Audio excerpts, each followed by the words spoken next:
Okay, so the next technique for a low-pitched roof is hitting the vertical slants. We call these the Keyways. And if you could zoom in on this, you can see how the moss growth likes to lodge itself in between the shingles as well. This stuff we need to be pretty careful about because it's deeper. It's a little easier to get your brush hitting the surface area of this, which we want to avoid as much as possible. But we're still going to use the same idea as the corner of your brush should be what's actually getting into these keyways. So it's still going to hit the surface area just a little bit, but that's okay, as long as we're not being aggressive and putting a lot of force into this. So again, I'm just providing motion. I am not putting any strength into this whatsoever.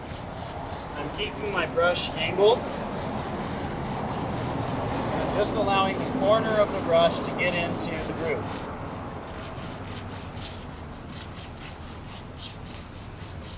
Now you can use either angle of your brush. You don't have to stick to one side. You can use either side of the brush to get into these grooves. Now, speaking of the angle, if I'm trying to do a keyway that's way over here, I'm not going to have the same angle as I'm doing a keyway kind of right in front of me. So whenever I finish my lines and I'm starting to do the keyways, in my own mind, I'm going to imagine about a 5 to 7 foot section that goes down the roof, and that's what I'm going to focus on. I'm going to do it like in columns. So ideally speaking, I'd start on the very end of the roof, and I'd do about 5 to 7 feet down, and then I'd work my way back up, 5 to 7 feet down, work my way back up again.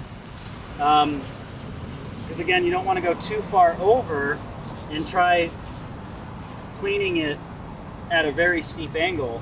I'm going to start hitting a lot of that surface of the shingle if I do that. Now, if you're on a really steep roof, sometimes you have to, but you're choosing the lesser of two evils at that point. At any rate, basically, you can just alternate in between your left and your right if you want. If you're more comfortable just sticking to one side of the brush, you can do that. But I've learned it's best to alternate a little bit here and there. Now, there's not really much moss growth on this roof since we already did some cleaning on it before. But you still get the idea, you get the concept of doing the key lines for this example.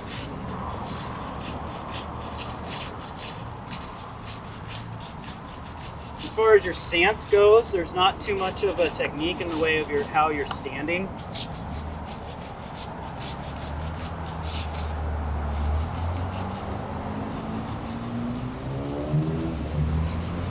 Now, something else I'll explain about keyways for a moment. There's obviously hundreds or even thousands of keyways on a roof.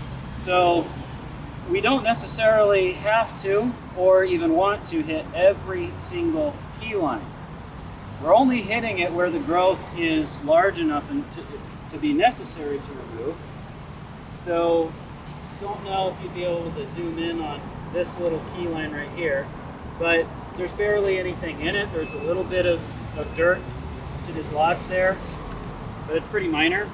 When we're doing a full roof cleaning, we're typically removing about 70 to 90% of the key lines, but we're not hitting every single one. That's important to know. If there's very, very small growth in the key line, it can die off with just treatment. So let's get the camera over this way and I'll show you a great example of that.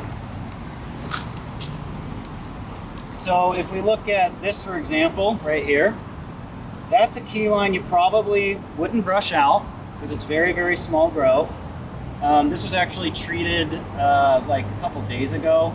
So you can see just to use as an example for this video. So you can see how this teeny little key line right here is basically just some dirt clumps left behind. Same thing with this one. It's not thick enough to warrant removal on all these keyways.